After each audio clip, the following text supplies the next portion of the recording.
Hi, my name is Rebecca Karsenti. I'm an OBGYN here in South Florida, and HIP has asked me to speak about COVID-19 and how it relates to pregnancy and the medical field in general. So as I said, I'm in a small private practice here in South Florida. I work near Baptist Hospital and South Miami Hospital. Like many practices, I am practicing social distancing. So while we are open seeing patients, we are mostly just seeing pregnant patients and any gynecologic emergencies that need to be seen in person. We are rolling out telemedicine, as many doctors' offices are, which has been a great way to continue to provide care and take care of many issues that arise. Thankfully, many gynecologic issues can be handled with telemedicine or with a simple phone call. So if your doctor's office is closed, I do recommend checking their website or calling their office, and possibly they have started rolling out telemedicine as well. So as this virus relates to pregnancy, unfortunately, we don't have a lot of answers, but we are learning more and more every day. I think the best resource for patients is to check the American College of Obstetricians and Gynecologists website, which is acog.org. They are keeping that site up to date with the most current information as we are learning more and more about this virus from experiences in China. And recently there was a study coming out of New York as well. And thankfully this data so far is very reassuring for pregnant patients. While pregnant patients are high risk for viruses like the flu of having complications, so far they are not seeing an increased risk of complications in pregnant patients. We are also not seeing vertical transmission of this virus from mom to baby, which means a pregnant patient with COVID-19, even if quite sick, does not seem to be passing this virus on to her baby.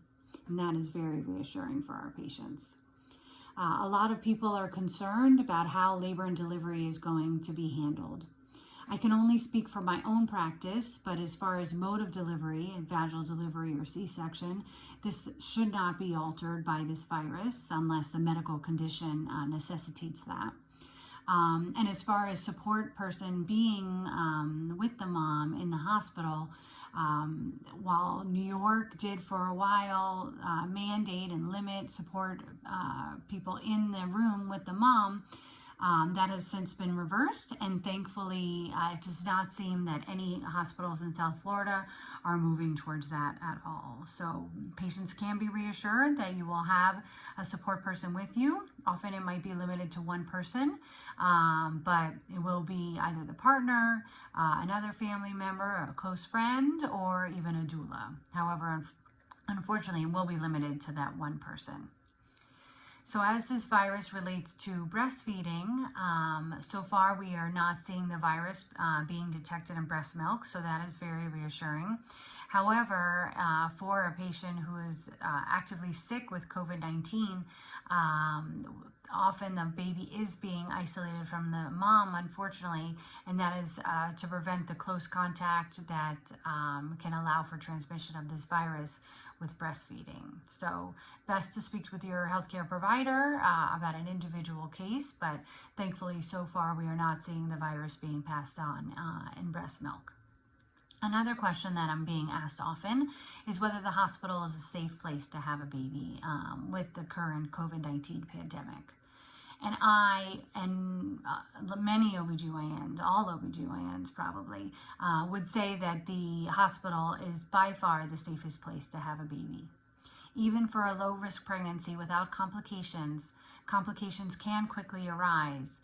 And we've all seen it, unfortunately, where things are fine and all of a sudden complications occur, and any delay in care, even minutes, can mean the difference between life and death for mom or baby. So while birthing centers and home births may sound attractive, the hospital is definitely the safest place to have a baby. And patients can feel safe going to the hospital. Yes, there's a lot of craziness on the television with hospitals that are overrun, but thankfully here in South Florida, our resources are adequate, and the nurses and healthcare providers that are taking care of you on labor and delivery or in the postpartum unit are not the same nurses that are taking care of the COVID-19 patients. Everything is very separate because we are all trying to prevent the spread of this dangerous virus. So, in conclusion, I know I haven't answered all of your questions, but I hope that as these days and weeks and months continue, that we learn more and more, and we can feel more reassured about what the future holds.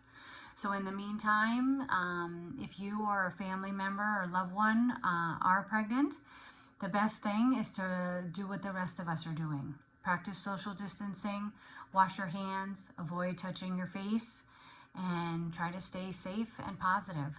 Okay, this is a stressful time for all of us. We all need to reach out to our loved ones, to our friends, go for a walk, enjoy our beautiful South Florida weather that we're lucky to have, and try to stay well.